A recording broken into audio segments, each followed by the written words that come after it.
You've seen the cartoons, right, where the AI is telling the surgeon, oh, whoops, I'm sorry, you're right, it was the other kidney. My apologies, right? It's too late. You can't trust technology like that, particularly in times when you're trying to make really important decisions quickly. I was supposed to be an accountant. I kind of had done that a few times in my career, but I've been more the techie accountant. If you go to the definition of shadow IT in a dictionary, it's got my picture on there. And that's been one of the biggest paradoxes in my career. I've been an accountant who hates spreadsheets. It's like a pilot who doesn't like flying, right? I mean, it just feels like so weird that why would this guy hate the tool that everyone thinks is the only way to do that job.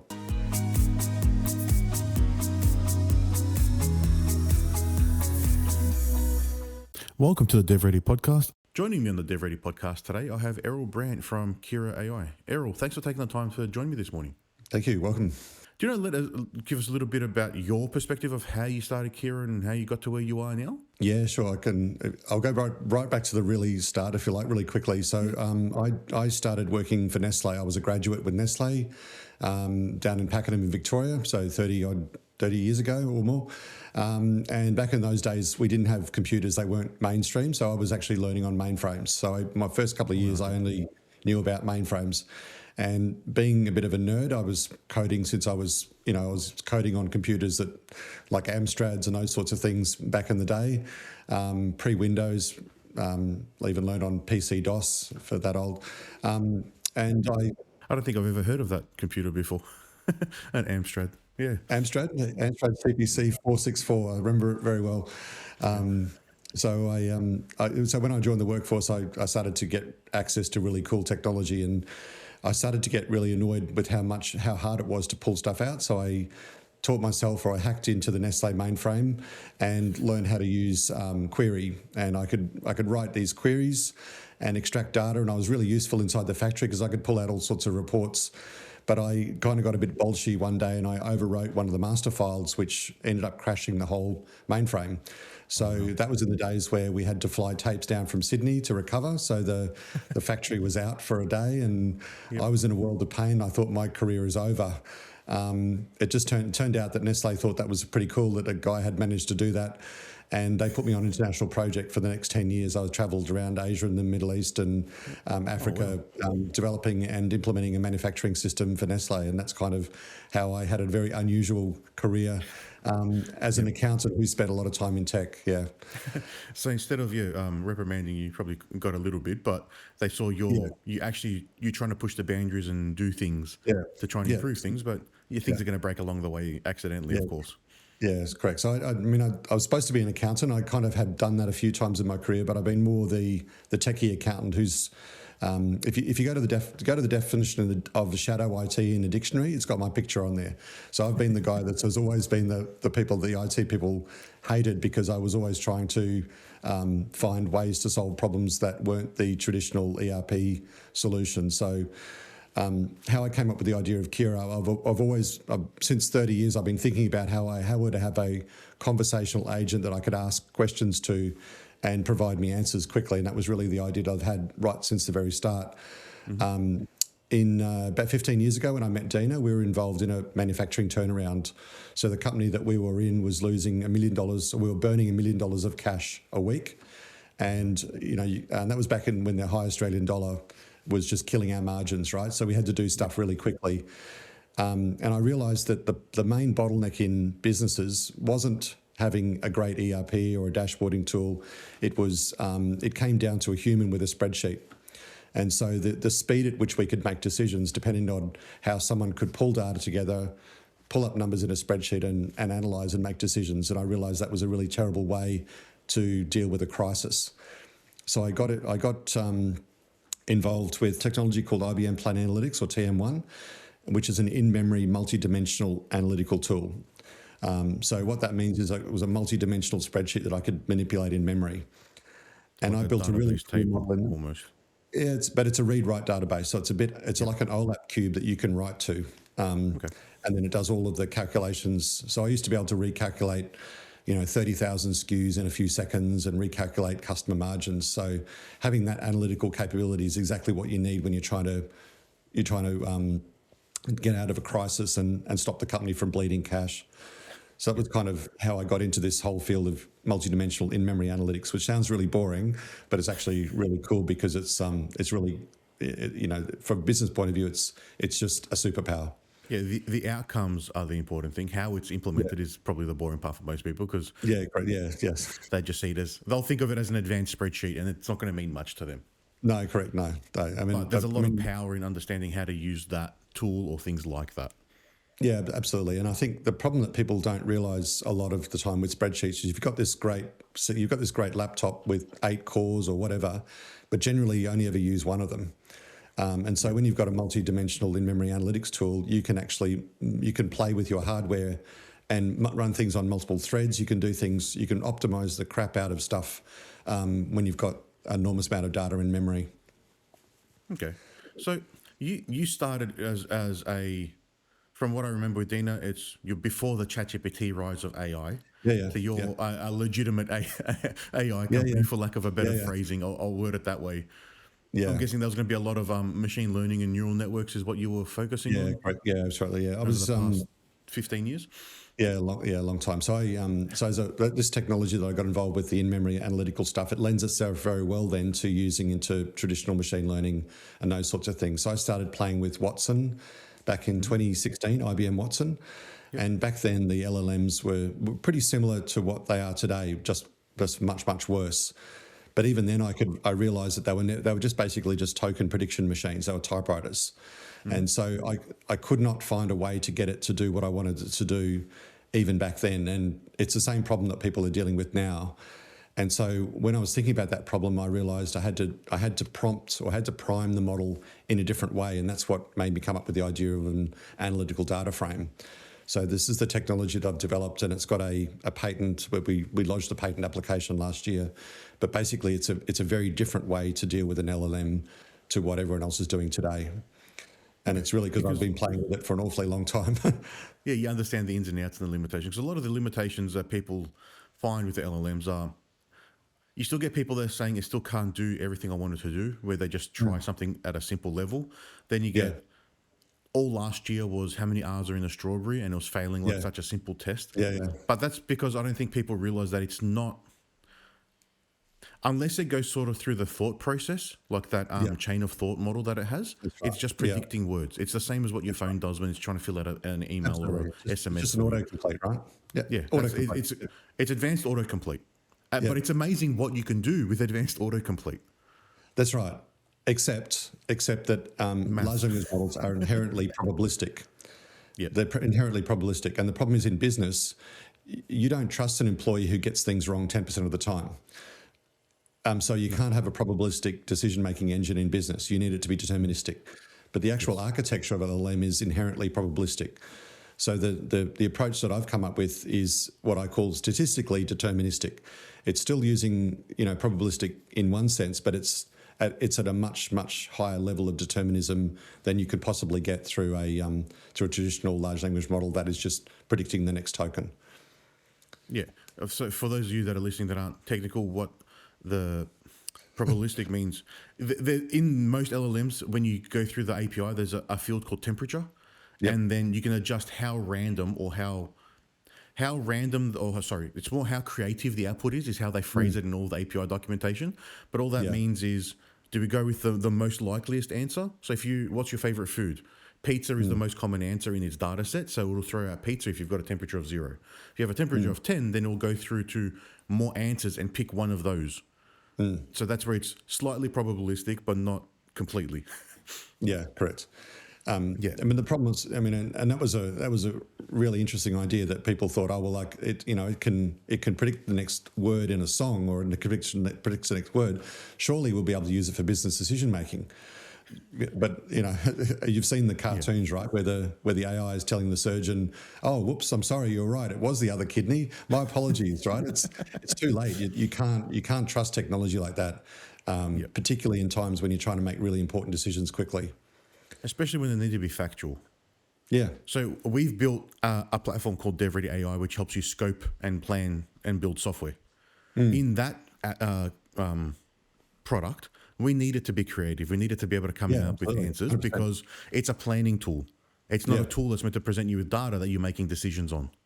100%, yeah. So it's, And yeah, and then definitely, depending on the application, it has some benefits, but in your case, it's oh, definitely not what you yeah, need. no, it has huge I mean, for AI for coding is fantastic. And the Yeah, good thing it's about amazing. It's coding, getting amazing. it is amazing, but the reason why it's amazing is because coding is a language. So I code primarily in Swift, Hmm. and Swift is a really hard language, but it's got a very discrete grammar, and it's a very rigid around what it does. But English is not rigid. I mean, when I worked in the corrugated industry, we talked about a flute. Now you probably think that's a musical instrument, but to me, a flute means the bit of paper in between two other bits of paper. But contextually, that's really important that we don't mess up musical instruments with product design, Yeah, right? So yeah, in coding world, it's really easy because a command only means one thing. It only has a fixed number of parameters. It has a signature string. Like all these things are very, very rigid, but that's not English, and that's not business either. yeah. And yeah, with business, it's important to have the right data and at a timely way as well, which is where you mentioned that Correct. Yeah. if there's a lag and you've got most businesses still run on spreadsheets. Yeah. To be honest, even when there are ERPs and all these other platforms Yeah. and dashboards going around, there is still someone that's taking their data out of that system and putting it into a spreadsheet because Absolutely. they either like that format better or they know how to use that to get the report that the Absolutely. Yeah. ERP Yeah. doesn't give them. Yep, and that's been one of the biggest paradoxes in my career. I've been an accountant who hates spreadsheets. It's like a pilot who doesn't like flying, right? I mean, it just feels Yeah. like so weird that why would this guy hate the tool that everyone thinks is the only way to do that job? Yeah.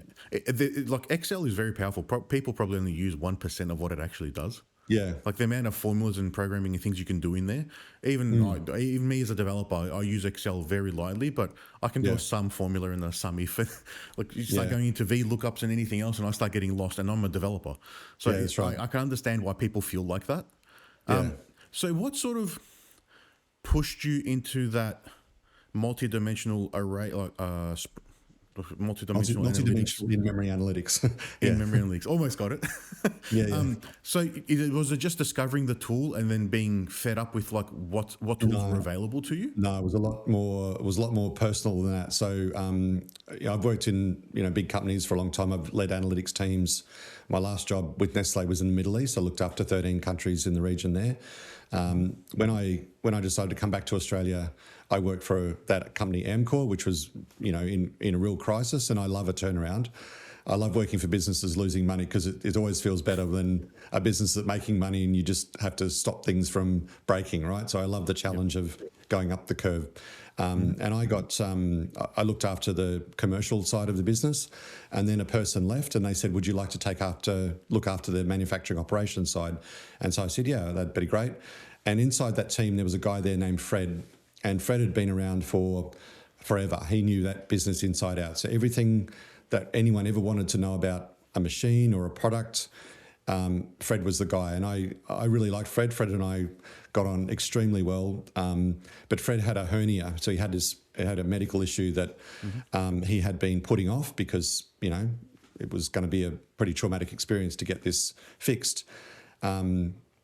And I saw there was a risk there for the business, but also saw the risk as a friend that his quality of life was really suffering because of this hernia. So I tried to organise some time off for him to get some medical treatment, blah blah blah, and just to make his life better, and also to make sure that the company didn't lose its key person. Right, he was a key person risk, and unfortunately.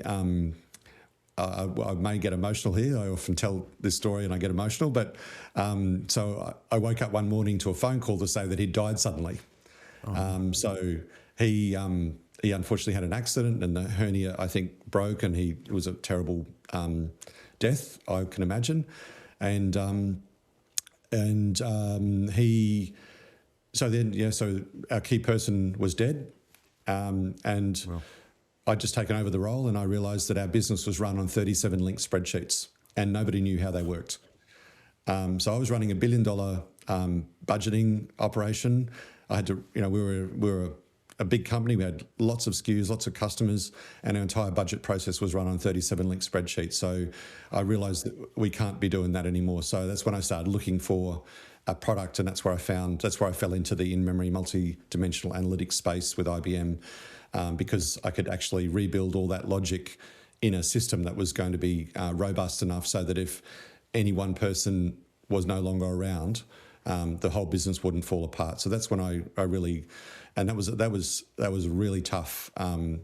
Trying to not only just kind of learn quickly enough, but then having to translate that into a tool that the business could use and test it and roll it out. And that cost us $1 million over 3 years to do. But, the tool is still in operation today. And it was so successful that I got made a data and AI champion from IBM. So I've been one of the global champions for 3 or 4 years because of that technology. And that was kind of the very tragic story of how I got into that space, and it wasn't by choice, but it was out of necessity. Yeah. I'm sorry to hear about how that happened, and I'm sure that would have been a very difficult time to go through with having a friend pass away and then having to deal with all of that at work as well to keep going. Yeah, correct. And, trying to juggle everything. I can't even imagine what that would have been like. So then how did that lead you into Kiraa? Yeah, so what I realised was this technology that I was using was great, and that included a little bit of the IBM Watson stuff. I thought, wow, finally I can ingest all this data, I can run it through this amazing model, and I could do scenario analysis. So one of the problems you have with spreadsheets is that they're basically one set of rules means you do one thing. And if you want to say, well, what happens if the price changed by 5%, you've got to basically copy another spreadsheet. And so what you end up with, particularly in big corporates, is you end up with budget version 16 final, version 16 final, version 16 final. And I used to put a thing on the end that was ABF, which was absolutely bloody final, until you had ABF2, ABF3, ABF4. So it continues. Yeah, and it continues. And what I found with this IBM product that I was using is I could just create those as scenarios. Once I had the base logic, what I could do is abstract the data away from the structure. So the structure of the data, which is all the rules that contained it, was kept separate to the data that was in it. But the problem with the spreadsheet is those are not abstracted, they're all together. So when you pull those two apart, you can then change the data and all of the rules still run, and you can recalculate everything really quickly. And when you're dealing with complex scenarios, you need to be able to have all that simulation capability. So that's what I realized the value was. And then I sort of 3 years ago, I realized, well, I know how this works now. I could actually build one of my own better, but I'll do it on Mac technology. Okay. I'll do it on the Apple M1 silicon, because I realized at that stage that the hardware that I had bought, how great that was. And I was always been a Mac fan, and I always used to hate the fact that I'd go to work and I'd have to use these horrible Microsoft products that were really shitty and didn't leverage any of the compute power that I had. And then the M1 silicon came along, and I thought, this is perfect for data science, right? I've got a chip that I can move work from CPUs to GPUs, and I've got this NPU in the middle. If I learn how to leverage that, I could make an analytical engine which was, better than what I was using and paying $200,000 a year to rent off IBM for the hardware. So now I have on my laptop here, I've got the equivalent of what I used to spend $200,000 a year on for hardware on a $7,000 M4 Mac, right? I mean, it's just insane how good that technology is now. Yeah, the rate of change in hardware has been. Everyone doesn't I think what I'll say is people don't realize how much hardware has improved, because everyone just looks at a phone and how good the camera is. That's effectively what hardware comes down to now for most people. Absolutely, yeah. Yeah, is the screen brighter, and does the camera take good photos? They don't realize that there's a 8 octa-core processor inside their phone with 16 gig of RAM that can run games that a computer couldn't run a long time ago, even now probably, depending on what computer you're buying. And then on the Mac, they've got the hardware and software working at a different level compared to Windows, because they've got effectively the closed garden, and they can control both aspects. Yeah. I mean, I was teaching one of the guys in my team how to write an Apple iPhone app, and in 2 hours we coded up the equivalent of Kiraa. In 2 hours we coded up the equivalent of Siri. Yep. So because all of the work's been done on the Apple chips. It's very easy now with Claude Code just to spin up an app and to basically create a Kiraa, because all that hardware software integration's been done. And you've got now the abilities of having a voice to chat and the text processing as available as APIs. Doesn't necessarily need to be run locally either, or you don't have to start developing those models. Yeah, that's also made a drastic change. Absolutely, yeah. Yeah, so I realized the power of the Apple silicon, And I thought, well, I could actually take that IBM model that's been built for the x86 architecture, and I could rebuild that internally for the Apple M architecture. And I've got a product there that I can actually use to sell into the mid-market manufacturing companies to do the same as what I was doing at the big end of town, to make it available for mid-sized companies who really struggle with, they struggle with spreadsheets because they don't know any different either. Yeah. So are you a SaaS product or a software that's installed on a Mac, or are you are you running a Mac server farm and hosting everything? Well, it's a bit of both at the moment. The long-term vision is that Kiraa will be an on-premise analytical engine that companies can basically run their entire business off the cloud. There's still going to be an element that's always going to be on the cloud, but my intention is always to get off the cloud and get onto local hardware as possible. If you look at my YouTube channel, I'm very much a contrarian about the whole cloud AI world. I'm a big non-believer in cloud AI. I think AI must be on device. I'm a technical editor on a new book coming out later this year about how to run large language models on a Macs particularly. So I'm all in on local hardware, and really that's because that's what I've always preferred, is have access to the hardware that I can control, rather than just outsource it to It's more control. There's less issues for failure and risk. As we've seen in the past couple of years, there's huge outages you get with Cloudflare. They have a problem, then half the internet goes down. So there's a lot of risk that people don't understand about what it means to have something running like that. Absolutely. And then you're probably relying on someone that's got 37 link spreadsheets in OpenAI and Anthropic to keep that actually up and running. Correct, 100%. And that's what really worries me. I mean, you saw in the Middle East, the war in the Middle East just recently, and this is a risk that I never imagined. Data centers are now military targets. Yep, definitely. Which now, AI factories, as they're calling them as well, the new versions. Yeah. So now business data is a military target. I don't know if I want our business data to be held in something that someone might, bomb or terrorist attack. I think if you have the choice, every CFO I've spoken to have given the choice would much prefer to run everything that's confidential and sensitive on local hardware that they can control. Yep. And I think that's the direction that everyone's missing at the moment, is that people want sovereignty. Mm-hmm. That's definitely a core requirement, and we're seeing that with a lot of our clients, that it must be on-prem or within the boundaries of Australia. At least it has to be Australian data centers at a minimum. Yeah. On-prem we're only seeing that generally for older infrastructure or older software, and then everyone still wants to move to the cloud, but they don't want to have to maintain and host the servers. Yeah. But the type of servers you do need now, and what's capable, is you don't need a 20 or 32 RU unit and multiple of them in an office somewhere in a closed room inside your warehouse. It's quite different. Correct, yeah. But when you say everyone, though, that's an interesting one, because I think the other problem is that the tech discussion has often been hijacked by the technical people. And I was actually at a conference just the other day where there was a discussion before I got there. The IT person had said, I think we should do one thing, and the salesperson said adamantly against it. So when people say we want to move to the cloud, I'm not sure necessarily that the entire business is aligned to that, because given the choice, people still want to own things. Yeah. So the choice for the cloud might often be a convenience or a compromise that not everyone is totally comfortable with. Yeah. And I think you're seeing that more broadly in the public in general. If you look at, say, streaming platforms, everyone is starting to get fed up with, all right, when Netflix first came out and it was the only one, it had the different licensing deals with all the networks, so you only needed Netflix. But now you need Netflix and Paramount and Prime and Disney and everything else. And we're going back to the old model. And then they can just pull a show that you're watching halfway through because their licensing deal's expired today. So tomorrow it's no longer available anywhere. Yeah, correct. And I think that's a real, that's the enshittification, the idea of enshittification, right? Yeah. And we're seeing like we're being held hostage now to subscriptions in many ways, and people don't like it. Yeah.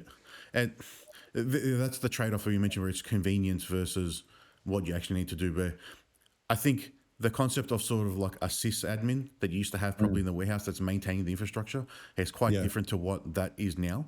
Either because they're just maintaining all the different licenses that you need and all the agreements with the third-party SaaS tools. But then if you were to bring things in-house, the technology is quite different now as well, of what you need to run and how you have to run it. It's more, everything is on the cloud. Effectively, you just have to have a server that can host internet access. Yeah, correct. And now you can access that from home, and it's on the cloud or your phone, as long as it's connecting into your warehouse. Like it's what people don't understand about in the cloud means either. Yeah. Well, I actually think my vision is, and I do a lot of work obviously with Apple stuff, is I think once the M5 Ultras come out, what I think you're going to see is a lot of rise of local clouds. So you're probably going to find organizations that might string 3 or 4 Mac 5, M5 Ultras together and effectively behave like a cloud, but totally on-premise hardware.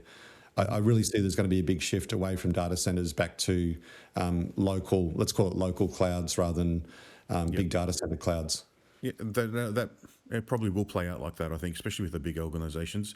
Now that there's more risk and there's more connected, like you mentioned, the data centers are a problem. There's a lot more uncertainty, and you need to have you need to be able to control everything yourself effectively. Yeah. Like we've seen in general, like, yeah. 100%. But the other big challenge here is energy. And that's the thing that people are missing, is that, particularly in Australia, we don't have enough electricity as it is. How the hell are we going to have all these data centers? Like, do we want to build a nuclear power plant here? Do we want to put another coal-fired power station in? I don't think we've got social license for more cloud infrastructure. But I think people feel much more comfortable saying, well, if I can run it from my solar, I'm not beholden to these massive energy prices now. So that whole element as well is going to play in, particularly now we've got this conflict in the Middle East, which is going to cause energy prices to rise for years now, right? It's a real problem for the cloud model. I think that that's the big shift as well in the bigger data center scheme of things in China and America. It's how they can't keep up with the pace of creating new energy production. So I know, like Tesla, not Tesla, like Elon Musk with Grok or Twitter, or SpaceX, one of the companies has got a temporary license to spin up portable generators that are as big as a normal power plant next to the data center, so they don't have to have so it's on-prem effectively energy infrastructure.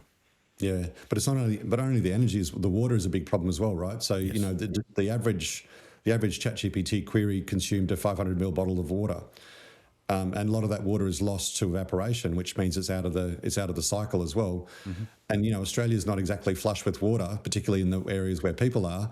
That's a problem as well. So I think we've got a lot of resource constraints that are about to hit us with the model that's not the right one that people actually want on the ground.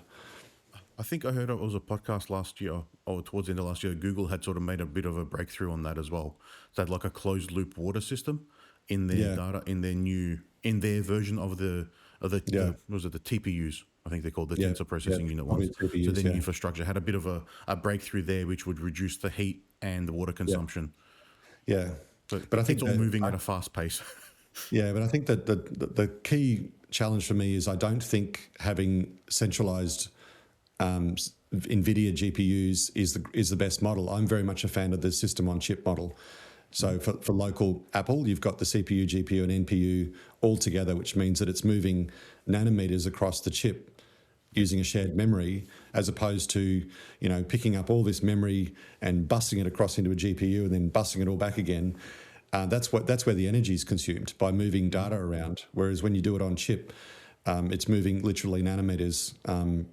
So I think energy, it's more efficient that way, definitely. Yeah, way more efficient. Yeah. And then it's not about a different level of integration between the different pieces of hardware, because you may have a CPU made by someone else, a GPU by someone else, RAM chips by someone else, and they have to be integrated and work together. And that's where the overhead then comes in those communication buses. Yeah, correct. Yeah. And also moving things into cloud. I mean, we're going through our ISO now. It's a nightmare. It's just horrible, right? Whereas on premise, it's easy. It's in a room. You lock it. No one's got access to it. Like, it just takes away a whole bunch of complexity that I'm not sure that we really need right now. Yeah, it's interesting to see your approach, because I think you're the first person I've spoken to that probably understands these things at this technical level and has this approach to things. Because the cloud is definitely more convenient for everything. And when you need software, in most use cases, you just want the easiest way to get it to people. Yeah, that's true. It's more convenient, but it's not the best necessarily. Like, for example, when I wrote up my patent, I was very careful not to put that anywhere near ChatGPT. And why? Because one of the things you have to do when you do a patent is you have to make sure it's not disclosed. So I can't say to you on a podcast, here's how my technology works, and then go and log a patent because I've effectively disclosed it in public. And I was really careful not to put that anywhere near anything that anyone could ever say, but hold on, here's a log where you've exposed that. And when I talk to universities, and I'm speaking to quite a few of them about this now, they're also really worried about that, particularly on some of the areas of research that they're working on. We've seen things like the Rowhammer attack, where memory is getting stolen and manipulated in data centers.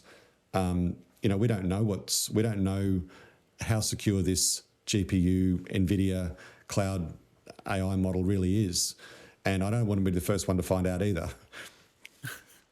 It's a good way to put it. Yeah. So what's in the future for Kiraa and where you're going? So you're looking at a more broader local cloud model or infrastructure. From what the conversation we've had, I guess that's the take in the future. Yeah, so I have quite a contrarian view, which is actually really hard, to be honest, because when I've been absolutely eviscerated by investors who are telling me I'm absolutely wrong about cloud. That they are convinced that I'm wrong, and they are convinced that agents will take over the world in 2 years. And I'm thinking, I've worked in large corporates for 30 years. I know how these companies think. And trust me, the code is one part of a giant engine, but the code is not the process knowledge. It's just the way that it's expressed. Yeah, so it's just a tool. It's correct, not anything else. No, and I'm very anti-agents. Like people get really, I hate agents. I hate OpenClaw. I think it's a terrible idea. But I love AI coding. I think that's really what we really need to get back to, is actually getting people who understand development, understand problems, understand the tech, and getting professionals to write software for specific problems, not let everyone loose with coding tools like we did with the spreadsheet, right? I mean, spreadsheets, there's more lies told with spreadsheets than any other thing in the universe, right? It's terrible.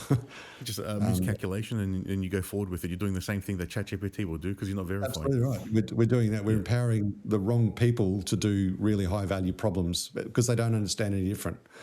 Yeah. So, we're seeing that with like what you call the vibe coders now. Everyone can make an app now. Yeah, but just because you can make an app doesn't mean that you've got a business case, you've understood the logic, you've got security problems, you don't know how to deploy it, you don't know how to maintain it. There's a lot of things there that is way beyond just writing code. Correct. That's the 5%. I mean, 95% of any good software project is in the design and the understanding. Writing the code is the easy part. So when I'm coding, the fun part is the planning. Yeah, correct. 100%. Writing the code to see a button submit data to a database is not fun. That's the boring part of the job. Yeah. It's thinking about the architecture, how it all comes together, how it works. You can have one technical. Generally, there's one or two really complicated things in the product. It's not everything. And then they're the ones that you really need a plan to work out a good solution to. And then once it's coded, you can test it and say, did the solution work? Writing the code is frustrating at times. Yeah. Well, I look at it. It's a great example. I've done a lot of work with databases. So I've used big mainframe databases. I've used small databases. So I'm very much a database nerd. And then when I see something like Claude, the way Claude spins up a database, it's terrible, terrible, terrible. It's not the way I would do it at all. I know it's woefully inefficient. I know there's redundancy in there. I know that it's not going to scale. But to someone who doesn't know what a good database should look like, it looks fine. Yeah. Until you need to change something. And for most simple tools, it's not necessarily a problem. It's just there's a delusion there where most people think, oh, I've built this tool now. Now I'm going to be a tech founder and it's going to blow up and it's going to get me where I want it to go. But I build little scripts and tools using Claude or Cursor various times throughout the week because I don't have to sit there now for 3 hours to write a little script that can just do something or verify something. I can tell it what I want to do. This is the output. This is the input. Yeah. Give me the script. All right, 5 minutes later, I can now test the thing I was working on. Yeah, and keep moving. Yeah. I even use it. I mean, because I'm using languages like Swift, test conditions are really important. And so when I write code now, I get Claude to go and write me a whole bunch of test conditions, which a lot of developers don't bother do that because it's a pain in the ass doing tests, right? No one likes that. That's even more boring than writing code. Yeah, correct. Yeah, but tests are really important because you might have changed a function in 3 months' time, and you go back and run all your tests again, and you realize you've screwed up something. But when you vibe code it, like you don't like, it's all fine, right? It's going to be fine. It's going to, Yeah. yeah, Oh, I've been in lots of demos where, oh, this was working yesterday. yeah, that's right. Yeah, Because you made a change overnight or someone's done it. And that yeah, happens in tech demos with developers as well. But yeah, if yeah, you've got the test case, at least you try and catch them. You've got some instant. But yeah, that's the difference with being a developer who knows how yeah, to develop versus someone who is using a tool and instructing it just to do the thing. The best yeah, example is you don't go to a builder and say, build me a house. Because yeah, what are you going to get in return? What sort of house are they going to build for you? Go to the yeah, architect first, plan it, go the back and forth, understand how you want it to look and how you want it to work. Then they'll yeah, give the plans to the engineer. Who'll give you the actual detail of how it'll be put together. Then the builder gets it in their hands and puts it and does it for you. And then even then, he doesn't follow the plan sometimes. yeah. But I mean, this is all called the Dunning-Kruger effect, right? So anyone who doesn't know much about a subject, it grossly underestimates how complicated it is until they start doing it. And then they realize, holy hell, this is really hard. But initially it's like, what could possibly go wrong? It's just, I'll just vibe code it up. It's fine. I really worry about what companies are doing by letting people vibe code stuff, because it's all fine until 3 o'clock on a Friday afternoon when the board report's ready, and when it fails at critical times, it fails really badly. And that's very similar to what happened with the Fred story, right? I mean, that worked perfectly well for years until there was a catastrophic event that we didn't anticipate, which was the guy who wrote the spreadsheets no longer being available forever. Yeah. And that happens everywhere. There's a contextual knowledge in the organization that either gets Yeah. lost. And unless you're instructing and architecting the agent the right way now when you're building something, then you don't have to know necessarily how the code works, but you've planned it and designed it in your head or on paper, Yeah. and you know how the system should work. So Yeah, you've still correct. got some of that knowledge there. It's just going to take a lot longer to debug. But if you're just Yeah. telling it, I needed to build me a form that does this. All right, now I've got another one do this, and you're just continually adding little things and not putting a big plan together, that knowledge is gone completely. Yeah. And look, agents have a great place for tasks. Collect my, do this, do that. But there's a big difference between a task and a job. An accountant's job is not just a collection of tasks. It's tasks and process knowledge and understanding and experience and wisdom and being beaten up by auditors and all sorts of experience that you get from many years. And for someone who hasn't lived that world, it just looks like a set of tasks. Yeah, and again, the Dunning-Kruger, like you mentioned, the further you are away from something, the less you understand it, but you don't think you don't understand it. That's right. Correct. Yeah. Yeah, So that's I think the best what example of that is, when people ask someone, how does a toilet work? Yeah, you flush it and it works, but how does it actually work? Everyone thinks they know until you push them. That's right. There's a famous drawing that I like to talk to people. It's if you Google it, how do you draw an owl? And it's 2 steps. You start with 2 circles. Step 1. Step 2 is complete the rest of the owl. Like that's that's a great instruction. Start with 2 circles and then finish the rest. And I feel like that's what we're doing with vibe coding. It's like how to build an app. Well, if you write a plan and you tell it to prompt. Done. Yeah, it's not quite like that, right? Yeah. Yeah.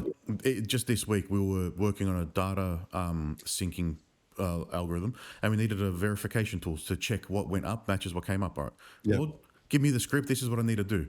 Okay, and then yesterday, once the sync finished, we got numbers back. All right, now let's verify that the script is doing the right thing, not just taking what it's given, because we didn't write the code, but we know what we should be getting on both ends. So let's just double check it all matches, and then again, that saves you time, it gets you faster, but you got to look at it properly. It's not just finish the L. Yeah, vibe coding's great. I vibe code all the time, right? I've written some really complex stuff with GPUs vibe coding, because the setting it up for all of the buffers and all that sort of stuff in memory is really, really hard, and it does things that I can't see, like bit position 32 is actually meant to be bit position 33 and blah blah. So it finds things, but you've got to know what you're looking for as well, right? So Exactly. that's the hard I part. wouldn't even know what to look for at that level unless I've been experienced to it, or you give me enough time to understand it. Correct, exactly as long right, as you're giving it enough time, you can work through and get a good answer or a good solution. Yeah. And that's part of the insight that I've had over the last, since starting with the M1 chips, right? I realized, man, if I could take this workflow, and there's certain parts of that workflow which are really suited to GPU, how do I offload that to a GPU? And then how do I then bring it back in? So that was kind of the secret sauce behind Kiraa, is being able to leverage that really advanced Mac technology for data science problems, which no one else has done yet. That's because everyone just uses NVIDIA and CUDA and Microsoft. But there's this whole world of data science in Mac that no one's even touched yet, and that's the big thing I'm most excited about exploring. Yeah, and I think that'll be coming probably over the next few years when they start bringing out the local LLMs and you start getting them Yeah, either on an iPhone or a Mac. yeah, Once that starts happening, then it'll be a very different thing because then they're going to have the private AI effectively. correct. Is probably how they're Yeah, going to position it to the market as well. It runs on yeah, device, doesn't go to the cloud, all your data is protected, which aligns with the yeah. rest of the privacy framework. Yeah, but unfortunately, we're in the middle of this tech bubble now, which I think, 6, 12 months, it's going to burst in a bad way. It's going to, a bit like the dot-com bubble. To me, it's inevitable now. We've just so oversold this technology and agents and all this sort of stuff. It's going to end in tears for a lot of people because the model that we're building is not sustainable. And humans do this all the time, right? We did it the same with the railways. If you go through Victoria, there's hundreds of railway lines that never got used, but because government incentivized people to build railways because we needed them, everyone just went and did it. But then a lot of companies got burnt because we didn't need that railway line, but it felt like a good idea at the time. Yeah, it's going to be interesting to see how this one plays out because Yeah, there's probably a lot more money being put into this than anything else ever in history. yeah, yeah, I would say based on the scale, but a lot yeah, of it yeah. is not necessarily just. It's not just paying for like people to sit and code, which it has been in previous tech bubbles. Like Yeah, .com was, you needed people to sit there and sell and build the yeah, systems. This is a lot more infrastructure and hardware. So yeah. It is. I don't know how it's actually going to play. I haven't seen enough of these play out to actually have a proper opinion on it, but I think it's a little bit different because there's a lot more infrastructure that's being built to support everything. Yeah. We got a little bit of that during the .com. So I'm old enough to remember all these bubbles as well. So I've Yep. been through tech cycles in corporates for years. It was going to be the RPA was going to fix everything, or ERPs were going to fix everything. Like, I've been through that many times. You had a little bit of this during the internet rollout with the fiber optic build. And then what happened there is we realized that the CEO of WorldCom just made up stuff. It was actually fraud. So there was an incentive for people to invest in stuff based on dodgy numbers. And no one wanted the music to stop, so they kept on playing. Yeah, okay, and that's always going to be a problem. Yeah, and this year I think Microsoft's down 20%, Oracle's down 20%. So I think investors are starting to get a little bit scared. In fact, I heard this week that one of Australia's early pre-seed venture funds is pausing their investments in AI for 3 months because they're like, well, hold on, we're not sure what's going on here, which is a real There's problem. a lot of instability in the world at the moment, and then there's also what I've noticed is the open claw, that whole thing has started then shaking everything because people are thinking that there's an agent that can do a lot of the stuff, or Claude Code releases a new document that tells the AI how to process something, and all of a sudden an entire sector drops by 20%. I know, but it's just so stupid. If you understood how Just hard, sharing text files. yes, but this is classic Dunning-Kruger. Like, I've heard people say that I've had an investor tell me that accountants are going to be gone in 2 years. You don't understand. It's like, dude, I've been in the boardroom of Nestlé in Switzerland presenting, right? It's not quite like that. Trust me, it's not as easy as you think. Organizations take a long time to change. It's hard to steer a moving ship, as they say. And they're quite large, so it takes a lot of effort. As much as they want to just do that, they can't just then sack half the workforce and then bring in AI to replace everyone, because then they're going to bring in those people plus more probably to work with it and correct it and do other stuff after, which we've seen over the past year happen. Well, how successful was Doge, right? Yeah, it did and then disappeared.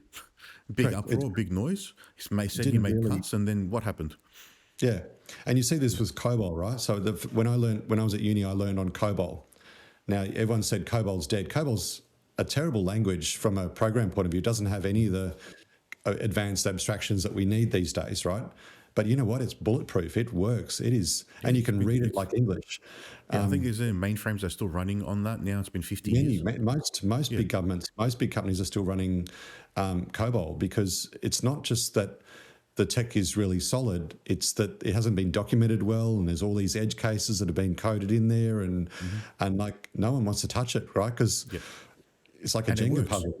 And it works. It works, and you keep investing in it. So why would you start again? That's, I think, the other thing. Having an AI agent come in and replace that, it's the value proposition's not there. Well, people think that the value's in the code. The value's not in the code. The value's in the understanding that went into the code. It's like the Fred story again, right? I had his spreadsheets. I had no idea how they worked. I had the code. Well, I think you could probably say that down to anything really. Like if you go to the creative side, the value is not in the paint and the paintbrush. Yeah, It's in the artist who puts the paint on the canvas and knows how to make the art, which is the same thing. You have to know how to do it. Just because we use code, that's just the tool. That's the hammer to a carpenter. Absolutely. And, you've been in this, you're a developer. You think about problems in a certain way. You have a certain workflow that when someone says, I need to do this, you're already working backwards to the steps that you need to get there. Guaranteed. Absolutely, right? I mean, that's just what you do because you do it every day, and you've been beaten up enough times to know that if you take a shortcut, you're gonna run into trouble. Yep. Just conscious of the time, so we probably need to cut it there. It's been a very, very interesting chat. I didn't know where we were going to go, and we probably haven't touched enough on Kiraa at all. But I think we probably talked about Kiraa with Dina a lot. So if anyone wants to really find out more about what Kiraa does, there's an episode with Dina Yule, which we'll probably link into the show notes with this as well as effectively a part one. Anything closing you want to just mention about Kiraa or what you're looking at, and then how people can reach out? I do have my own YouTube channel. So I launched that earlier this year. It's been around for a while, but one of the challenges that I have is because I have a contrarian view to the mainstream, I was having to explain sort of these things a lot. So I started doing a lot of YouTube videos, and we've had 1 million views in 12 weeks. Oh wow! So I think on Australia Day, my mate and I were looking, and it was 700 followers. I looked this morning at 17,700 followers. So just in a matter of a few weeks, it's just gone crazy. And that's because I present a contrarian view that's based on lived experience, not just, it's the hype. So I encourage anyone who's interested in what I'm doing or the way I think, even if you're wrong, I really enjoy people's comments and just hearing what people say. So if you don't mind, I could just cross-promote my... no problem. We'll add that to the links and the show notes with the episode. Yeah. But fascinating. It's a different view of the world, but I'm more than happy to. I love talking about it, and I love talking to other developers who understand where I'm coming from as well. It helps everyone progress and move forward. We can't all have the same opinion and the same view on things, because then nothing will change. Exactly right. And I might be wrong, but there's a chance I might also be right too. Yep. And it's worth exploring every option, and then that's how we make progress. Absolutely, yeah. Yeah, great chatting. Well, Errol, thank you very much. It's been a pleasure. Thank you so much for jumping on the DevReady podcast today. Thank you. Welcome. Thanks very much. Thanks.